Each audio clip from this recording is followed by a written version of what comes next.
ঘরে আছে কুলবধূ হস্তে লইয়া সর মধু কি মধু খাওয়াইলো জানি না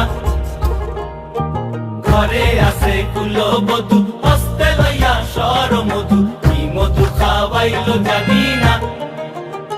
এগো কি মধু খাওয়াইলো জানি না এগো কি মধু